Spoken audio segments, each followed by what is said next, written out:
My mistakes have been put on the public stage. Other people's mistakes aren't. And there are many things that are good, but good news doesn't sell papers, and bad Fergie sells. Now it's payback time. Meghan and Fergie are both exactly the same. People say, oh, Fergie never talked bad about the royal family, because Fergie was literally blackmailing the royal family, because Fergie has been part of the shady deals that Andrew has done and some of King Charles. Many of you have seen this picture already. You see that there's Meghan with her Cajuna hat. There is no sympathy for this lying grifter. She has shown her true colours. She is an utter disgrace. She is an embarrassment to the monarchy. Sarah Ferguson is as cunning and as deviant and as skanky as Rachel Meghan Markle. She just was lucky that when she was doing all her skankiness, the internet was not around. I've just been able to reveal today that she was actually in touch with Epstein for years afterwards, staying in his flat. Enough's enough. Fergie, to me, she is more dangerous than anybody. Many people in this world are lost. It's excruciating to live with past mistakes. It is so difficult. I always would like to change so many things in my past, but I can't. I've got to move forward, and it's very difficult to go back over them. And I do hope the authorities will actually pursue some of these investigations. They will bring charges, and I think if they do so, there's a very good chance that both he and Sarah Ferguson may well go to prison. Wow, that's a revelation. Harry, being a simple soul, has easily changed to suit Meghan's agenda.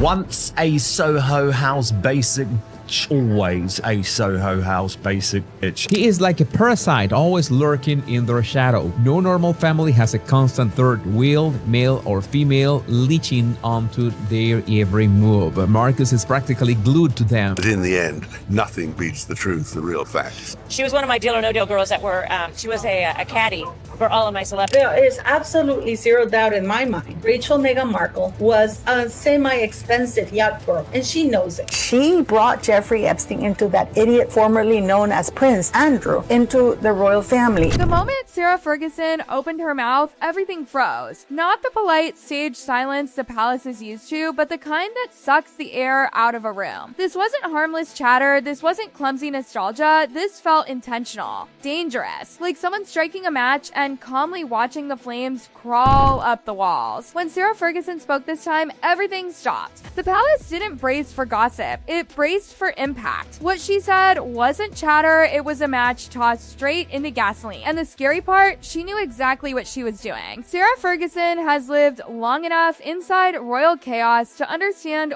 one simple rule. Words don't just travel, they detonate. Especially when they come from someone who knows where the bodies are buried. Especially when they involve Meghan Markle. One sentence rocked Buckingham Palace, caught Harry off guard, and pushed Meghan straight into the middle of the most explosive rumor the royals have ever faced. Meghan Markle was introduced by Sarah Ferguson to Prince Harry. It started small, a quiet chat, a knowing smirk from Fergie, until one reporter caught the line that blew everything apart. Meghan was Andrew's first client. That line didn't just land, it exploded. At first, people laughed nervously, because surely she didn't mean that. Surely it was sarcasm, a joke, a bitter jab. But Fergie didn't correct it, she didn't laugh it off, she didn't rush to clean it up, she let it sit. And in royal language, silence is confirmation enough to destroy someone. Headlines exploded.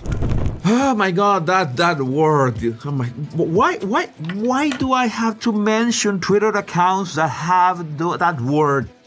I'm gonna get sued. I'm gonna lose my YouTube channel. Moon bump overseas. My God, I said that.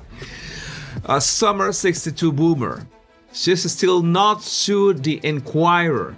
And I don't know how I'm gonna read this. Social media lost control, and within hours, Meghan's yacht days was trending around the world. But here's what nobody expected. This wasn't just a rumor whispered in the dark, because this wasn't coming from random trolls or faceless blogs. This was coming from inside the family, from the woman who knew Prince Andrew better than almost anyone alive. Sarah Ferguson, the Duchess, silenced, shunned, and dragged back more times than any modern royal, was now hinting at something far darker, and she didn't pull back. Behind closed doors, Harry was reportedly stunned. Inside the palace, aides panicked. And that's when the palace fear kicked in. Not embarrassment, fear. Because once the machine loses control of the narrative, it spirals fast. And this narrative was radioactive. The palace's iron silence started to crack. What did Fergie mean by first client, and why say it now? And what hidden past could link Meghan Markle, a Hollywood climber turned duchess, to Prince Andrew's darkest circles? That question echoed through every hallway at Windsor. Why now? Why this? And why so specific? Ready for anything. This isn't just another royal scandal. This is the kind of story that rips open the monarchy's deepest scars. And as more voices speak up, one question hangs over every whispered talk in Windsor. Did Fergie slip and tell the truth, or did she strike the match on purpose? Because what came next caught everyone completely off guard. And then came the word no palace ever wants trending next to a duchess's name. She was a yacht girl. That's right. It's mentioned in the book Meghan used to entertain as a yacht girl. Now, I'm not saying it's true, I'm not saying it happened, but I am saying Harry's nosy. The whispers weren't new, but hearing them tied directly to Prince Andrew, that was catastrophic. It started as a normal royal weekend, charity smiles, perfect posture, but underneath, something ugly was boiling. It started like any normal royal weekend. Quiet charity lunches, fixed smiles, perfect manners, but underneath all that polish, something ugly was starting to boil. By the time insiders realized what was happening, it was too late. Phones were buzzing, timelines were being rebuilt, Meghan's carefully curated pre-royal image was being pulled apart frame by frame. And I think it's a great coup for the band on Sunday in the Sun to have found this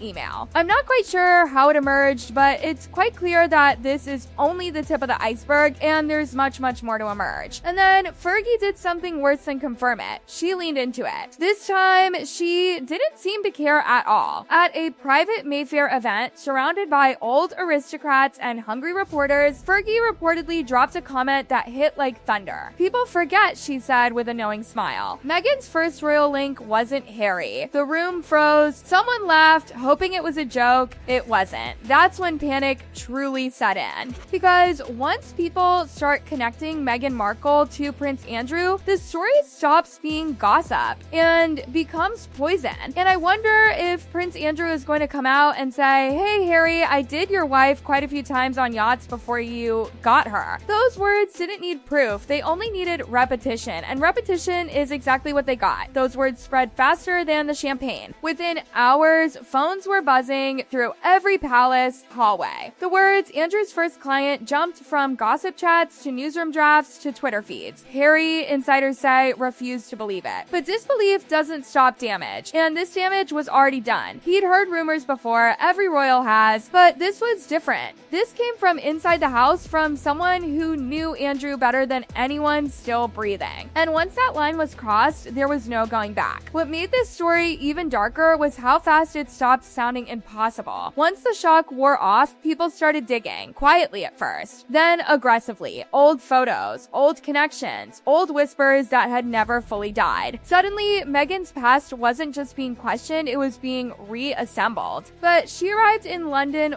full career, single girl, wasn't interested. Of course, she'd been coming to London since 2013, hunting for a man to marry. She wanted an Englishman, she was on a man. That line hit differently now, because timing matters in royal scandals, and timelines were starting to line up in uncomfortable ways. London trips, elite parties, introductions that didn't come from nowhere. For reporters, this wasn't proof, but it was pattern. What once sounded like idle gossip turned into a full credibility crisis. By midnight, royal reporters were rebuilding timelines, tying Meghan's Hollywood years to Andrew's luxury yacht world. Old controversies rushed back into the light. The palace tried to hold the line, no comment, no reaction. But silence doesn't stop speculation, it feeds it. And the louder the silence got, the louder the internet became. And we also have this. This is Karina Shuliak, Epstein's girlfriend. And the only times she traveled and went anywhere was with him. And guess who's in the other end with her pan and a hat? That's when the shadow shifted from rumor to menace. Because once the Epstein name enters a royal story, the ground turns radioactive. Even being mentioned in the same breath is enough to and reputations. Behind gilded doors, one question burned in silence. Was Fergie exposing a secret the firm buried or settling an old score? And that's the question no one wanted to answer, because either option was terrifying. Long before tiaras, global interviews, and Montecito mansions, Meghan Markle lived in a world of ambition, connections, and reinvention. Hollywood didn't hand her anything. She built herself carefully, strategically, and that's not a crime. But when ambition crosses paths with powerful men, luxury circles, and quiet favors, people start asking dangerous questions. Jeffrey Epstein was also Harvey Weinstein. Very prominent, there were members. Meghan Markle was just one of the working girls for Soho House. The call girl, working girl, escort, whatever you want to call it, that's what she was. That accusation alone would have been dismissed years ago. But now it was being replayed with fresh ears, because Fergie had opened the door and everyone else walked straight through it. Meghan has always had this very, very strange fascination with Soho House. Very much this weird obsession with it. Soho House wasn't just a club. It was a gateway, a place where the powerful mingled without witnesses, where introductions happened quietly, where no one asked questions as long as you were useful. But it's this fog of half-truths that made Fergie's words so toxic. By tying Meghan's yacht days to Prince Andrew's world, she didn't just spill gossip. She flipped Meghan's pre-royal story in the public mind. And then attention turned fully toward Andrew.